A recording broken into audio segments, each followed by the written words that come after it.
ஆண்டவர் நமக்கு ஒரு கிரீடத்தை கொடுத்திருக்கிறார். என்ன கிரீடத்தை கொடுத்திருக்கிறாரு அப்படின்னு சொல்லி நீங்க பாத்தீங்கன்னு சொன்னா, லேவியராகமத்தின் புஸ்தகம் 21ஆம் அதிகாரம் 12வது வசனத்துல, பரிசுத்த ஸ்தலத்திலிருந்து புறப்படாமலும் தன் தேவனுடைய பரிசுத்த ஸ்தலத்தை பரிசுத்த குலைச்சல் ஆக்காமலும் இருப்பானாக, அவனுடைய தேவனுடைய அபிஷேக தைலம் என்னும் கிரீடம் அவன் மேல் இருக்கிறதே அப்படின்னு ஆண்டவர் சொல்றார். இந்த இடத்துல நீங்கள் வாசிக்கும் போது நம்முடைய கிரீடம் என்பது எதை குறிக்கிறது, நம்ம மேல இருக்கிற கிரீடம் என்பது எதை குறிக்கிறதுனா, கர்த்தருடைய அபிஷேக தைலத்தை குறிக்கிறது. கர்த்தர் நம்ம ஒவ்வொருத்தருக்குமே நம்ம மேல ஒரு கிரீடம் ஒன்று வச்சிருக்கிறார். நம்முடைய அபிஷேக தைலம் தான் அந்த கிரீடம். இந்த அபிஷேக தைலம் பரிசுத்த ஆவியானவர் நம்மளை அபிஷேகிக்கிறார். நம்ம எல்லாமே அறிந்திருக்கிறோம். சபை ஆவியானவரால் நடத்தப்படுகிறது. ஒவ்வொரு ஊழியக்காரனும் ஒவ்வொரு விசுவாசியும் இந்த அபிஷேக தைலத்தால் நிரப்பப்படுகிறோம். ஆனால் இந்த அபிஷேகத்தை கடைசி வரைக்கும் பத்திரமாய் பார்த்துக் கொள்ள வேண்டும் என்று ஆண்டவர் சொல்லுகிறார். அவரிடத்திலிருந்து நமக்கு கிடைக்க போகிறது ஜீவ கிரீடத்தை பெற்றுக்கொள்ள வேண்டுமானால் நமக்கு ஒரு கிரீடம் கொடுக்கப்பட்டிருக்கிறது. அதை பத்திரமாய் பார்த்துக் கொள்ள வேண்டும். இந்த அபிஷேகம் இது ஒரு அழைப்பு. அபிஷேகம் என்பது ஒரு அழைப்பையும் குறிக்கும். இப்போ உதாரணமா தாவீதை கர்த்தர் ராஜாவாக அபிஷேகித்தார். கர்த்தர் இஸ்ரவேலின் மேலே ராஜாவை ஏற்படுத்தணும் அப்படின்னு அவர் சொல்லலை, மக்கள் தான் சொல்றாங்க. எங்களுக்கு ஒரு ராஜா வேணும், எங்களுக்கு ஒரு ராஜா வேணும், எங்களுக்கு சவுலை ராஜாவாக்கும், சவுலை ராஜாவாக்கும் அப்படின்னு சொல்றாங்க. அப்போ சாமுவேலை அனுப்புறாரு. சாமுவேலை அனுப்பி சவுலை அபிஷேகம் பண்றாரு. எப்படி அபிஷேகம் பண்றாரு? எண்ணெய் ஊற்றி அபிஷேகம் பண்றாரு. சரி, சவுல் ராஜாவாயிட்டார்.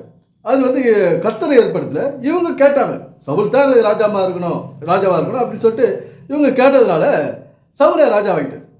இதுக்கடையில் சவுலுடைய செய்கை கிடையாது. அதனால அவருடைய ராஜபாரம் அங்கே போயிடுச்சு, கைமாறி போச்சு. ராஜபாரம் கைமாறி போயிடுச்சு. அது யாருக்கு போச்சு? தாவீதுக்கு போச்சு. தாவீதை சரி அடுத்த ராஜாவை அபிஷேகம் பண்ணணும். அப்போ சாமுவேல் கிட்ட சொல்றார் கர்த்தர், போயிட்டு அந்த தாவீதை நீ அபிஷேகம் பண்ணு, எண்ணெயை ஊற்றி அபிஷேகம் பண்ணு. அபிஷேகம்னா அப்போ எண்ணெயை ஊற்றி அபிஷேகம் பண்ணுறாங்க. என்ன அப்போ தாவீது ஆடு மேய்ச்சின்னு இருக்கார். அந்த இடத்துல போயிட்டு எண்ணெயை ஊற்றி அவரை நீ இஸ்ரவேலுக்கு ராஜா அப்படின்னு சொல்லி அபிஷேகம் பண்றார். இந்த எம்டி ஜெகன் என்ன சொல்றாரு, நம்ம எல்லாம் அபிஷேகம் பண்ணப்பட்டவங்க, நம்ம அந்த அபிஷேகத்தை காத்துக்கணும் அப்படின்னு சொல்றாரு. அபிஷேகம்னா நமக்கு அந்த ஒரு எதுக்குமே சம்மந்தம் இல்லாத மாதிரியே பேசுறாரு பாருங்க. அபிஷேகம்னா ஒரு காத்துல போற மாதிரி, காத்துல இருக்குது அந்த அபிஷேகம் மிதந்துக்கு இருக்குது, அதுக்கு நமக்கு ஒரு காற்று மாதிரி இருக்குது, அதுக்கு நமக்கு சம்மந்தம் இல்லாத மாதிரி பேசுறாரு. இந்த மாதிரி அபிஷேகம் என்றால் அந்த காலத்துல எப்படி பண்ணாங்க? ஒருவர் நம்முடைய இப்போ அந்த காலத்துல தாவீது ராஜாவானார். எப்படி ராஜாவானாரு? எண்ணெயை ஊத்துறாங்க, அபிஷேகம் பண்ணாரு, ராஜாவாகினார். அது மாதிரி நாம இன்றைக்கு ராஜாவாக இருக்க வேண்டும். எப்படி ராஜாவாக முடியும்? அப்படியே தள்ளாடி கூனி குறுகி கண்ணெல்லாம் இருண்டு போய் சொருகி ஒரு ராஜாவை ஏற்றுக்க முடியுமானமா? அது மாதிரி ராஜாவா இந்த உலகத்தை ஆளுப்பா, இந்த நாட்டை ஆளுப்பான்னு சொல்ல முடியுமா? ஒரு ராஜாவானவர் ஒரு கம்பீரமாக இருக்க வேண்டும், ஒரு மிடுக்கு நடையோடு இருக்க வேண்டும், ஒரு நேர்கொண்ட பார்வையோடு இருக்க வேண்டும், கூர்மையான பார்வையோடு இருக்க வேண்டும், நல்ல பற்களோடு இருக்க வேண்டும். பக்கவாய் ராஜாவில் இங்கே ஏற்றுக்க மாட்டாங்க. எப்படி? அந்த மாதிரி ஒரு ராஜாவை, ஒரு மந்திரியா, ஒரு நாட்டை ஆளணும்னா அவங்களுக்கு பல தகுதிகள் இருக்கு. அந்த மாதிரி நாம ராஜாவா இருக்கணும். இன்னைக்கு எப்படி ராஜாவா இருக்க முடியும்? நாம வீட்டுக்கு ராஜா, நமக்கு நாம ராஜாவா இருக்கணும். நம்ம கூனி குறுகி தவழ்ந்து போய் அந்த நிலைமையில் இருக்கக்கூடாது. எப்படி நல்ல நம்ம நிமிந்து நேரம் நிற்க முடியும்?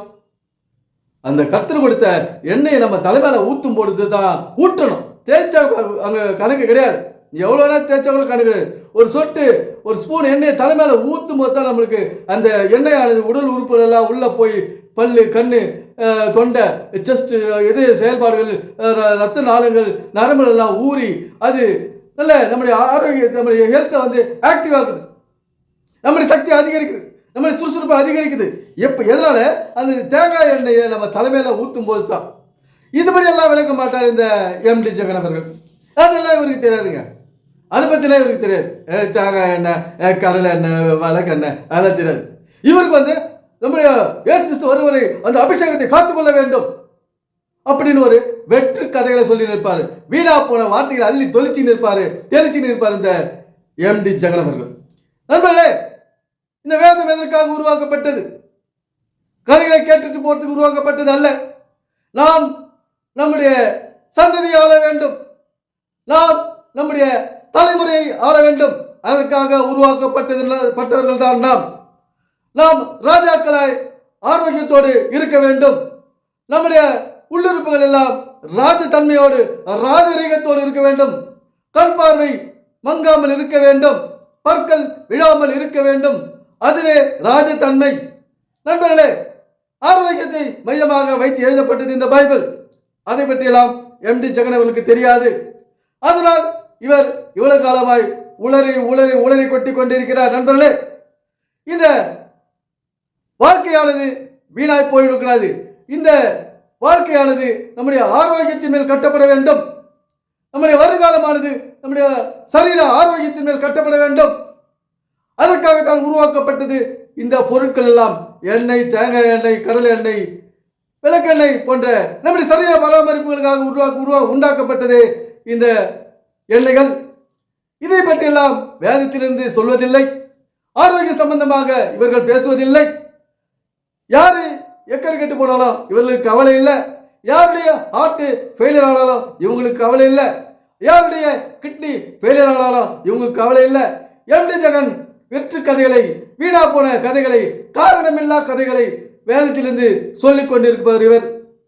இவரை போல் நிறைய பேர், இவரை போல் ஏராளமான பேர் யாரு எம்டி ஜெகன் போல இவருடைய அபிமானிகள், இவருடைய ஃபாலோவர்ஸ், இவருடைய சத்தியத்தை, இவர் சொல்லும் விளக்கத்தை ஏற்றுக்கொண்டவரும் இதே வீணான வாழ்க்கையை தான் வாழ்ந்து கொண்டிருக்கிறார்கள். அவர்களும் இந்த எம்டி ஜெகன் போல போன்றவர்கள் பிரசங்கத்தை கேட்டு சூப்பரா சொல்றாரு, அந்திகிறிஸ்து வரப்போறான், சிப்பை கொண்டு வரப்போறான், இது ஆதார் கார்டு, அந்திகிறிஸ்து தான் ஆதார் கார்டு, இதெல்லாம் கேட்டு கேட்டு மணிக்கணக்கில் ஹார்ட் ஃபெயிலியர் ஆனது அதிகம். உண்மையை நடந்த உண்மையா சொல்றேன். இதற்காக உருவாக்கப்பட்டது இந்த வேதம் அல்ல.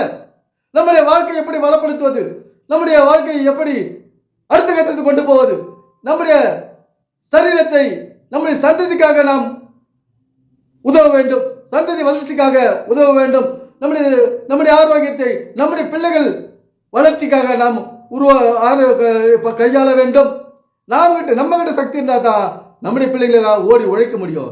இப்போ நம்ம நல்லா இருந்தால் தான் நம்முடைய பிள்ளைகளை குளிக்க வைக்க முடியும். முதலாவது சிம்பிளா யோசிங்க, ரொம்ப பெருசா ஒண்ணு யோசிக்காதீங்க. நம்முடைய வாழ்க்கையில் நடக்குது, நம்ம நல்லா இருந்தா தான் நம்முடைய பிள்ளைகளை குளிக்க வைக்கும். பிள்ளைகள் வளர்ந்து அதுக்கு திருமணமாகி அதனுடைய அந்த பேர பிள்ளைகளை குளிக்க வைக்க முடியும். இந்த மாதிரி ஆரோக்கியத்துக்கு உண்டான விஷயங்களை நம்ம செய்யணும். குளிக்க வச்சா மட்டும் போதாது, அந்த சிறு பிள்ளைகளுக்கு தலைக்கு எண்ணெய் வைக்கணும், அந்த சிறு பிள்ளைகளுக்கு மாசத்துக்கு ஒரு முறை முடிய வெட்டணும், அந்த சிறு பிள்ளைகளுக்கு நகத்தை வெட்டணும், அந்த சிறு பிள்ளைகளுக்கு ஒழுங்கா சரியான தண்ணீர் குடிக்க கொடுக்கணும். தண்ணி இன்னைக்கு ஜூஸ் குடிக்க கூடாது, இதை சாப்பிடக்கூடாது, தயிர் சாப்பிடக்கூடாது, சில பேர் சொல்லுவாங்க ஜூஸ் குடிக்க கூடாது. இன்னைக்கு அந்த காலத்தில் இதெல்லாம் இல்லாதது நம்ம எவ்வளோ கஷ்டப்பட்டுட்டோம். என்ன கிடைக்காத பொருளாக இருந்தது. இன்னைக்கு ஜூஸ் எல்லாம், இன்னைக்கு கிடைக்கிற ஜூஸ் அன்னைக்கு இருந்தால் இன்னைக்கு நிறைய கிடைக்குது. அது நம்ம பிள்ளைகளுக்கு கொடுக்கலாம். ஒன் ஹவர் அது ஆசிடு இந்த மாதிரி பொருளையை கலப்பி பிள்ளைகளுடைய வளர்ச்சி கிடைக்கிறது. பிள்ளைகளுடைய ஆரோக்கியத்தை எப்படி பாதுகாக்கின்றது தெரியாது.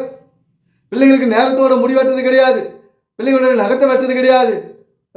சர்ச்சு கொடி தூங்காத சிறு பிள்ளைகளை, வளரும் பிள்ளைகளை தூங்க விடுவதில்லை. இந்த கடவுள் பெயரை சொல்லி இந்த பைபிளை வைத்து வளரும் பிள்ளைகளை தூங்க விடுவதில்லை. இந்த மே மாதத்தில் விபிஎஸ்என் ஒன்று தொடங்கி மக்கள் சிறு பிள்ளைகளின் ஆரோக்கியத்தை கெடுத்துக் கொண்டிருக்கிறார்கள் இந்த கிறிஸ்தவர்கள்.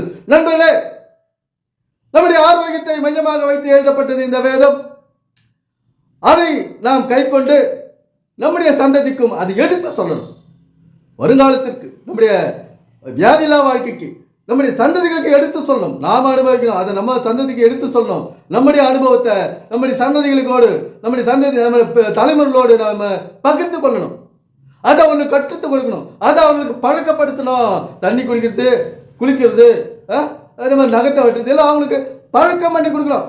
இந்த மாதிரி ஒரு ஆரோக்கியத்துக்கு சம்பந்தம் இல்லாத இந்த எம்டி ஜெகன் அவர்கள் ஒரு வேலைக்காவாத விளக்கத்தை வேதத்திலிருந்து கொடுத்திருக்காரு. எனவே இந்த போன்ற ஆட்களிடம் இருந்து நாம் ஜாக்கிரதையாக இருக்க வேண்டும், எச்சரிக்கையாக இருக்க வேண்டும். எனவே சிந்திப்போம், செயல்படுவோம். நன்றி, வணக்கம் நண்பர்களே.